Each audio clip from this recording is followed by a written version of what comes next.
Welcome na naman sa another episode ng aking YouTube channel. Okay? Ngayon, ang isi-share ko sa inyo ang paglalaba na iwas kulog. Okay? Na ang gagamitin natin ay nasa bahay lang natin, available sa ating mga tahanan. Mga kaibigan, hindi kasi sapat ang sabon lang. Okay? Hindi kasi sapat ang sabon lang. Alright? So, dapat sasamahan natin to ng suka or vinegar, mga kaibigan.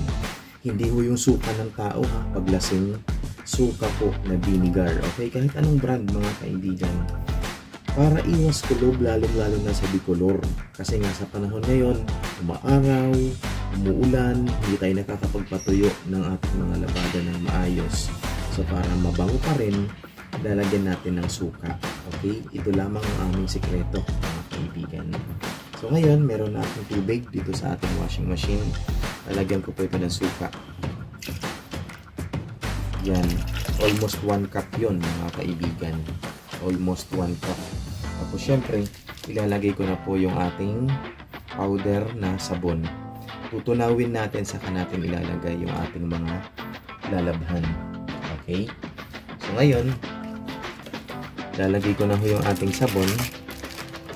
Dapat yung ating sabon talagang tinutunaw natin kasi nga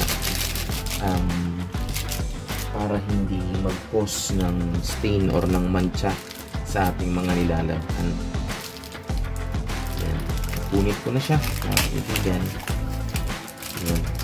Talaga pong naglalaba kami pag Sunday para syempre yung mga uniform ng mga bata. Yan. Tinutunaw natin yung ating powder soap kasi pag hindi siya tunaw na tunaw, nagpupos kasi siya ng stain minsan lang naman sa ating mga nilalabang damit. Okay, so syempre mga kaibigan, hindi natin gusto na ang ating damit nilabhan ay merong amoy. So, dapat malinis siya. Mga kaibigan, dadagdagan ko po ulit ng suka. So, yun.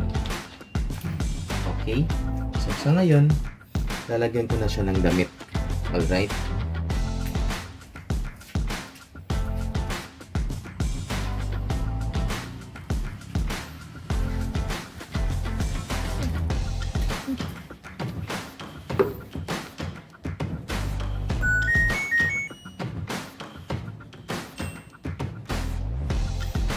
So yun, paandarin na natin siya.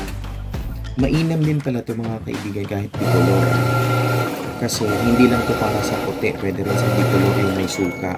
Ang rason para matanggal yung mga amoy at saka kulog. Okay? So yun.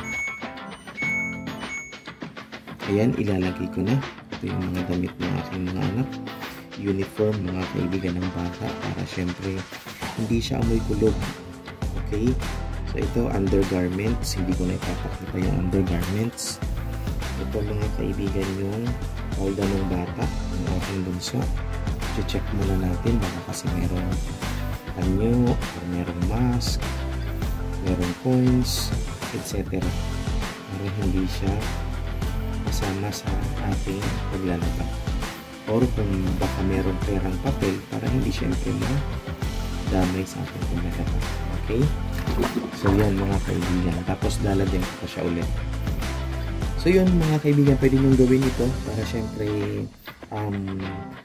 maging mas economical yung ating paglalaba para makatipid tayo. Alright?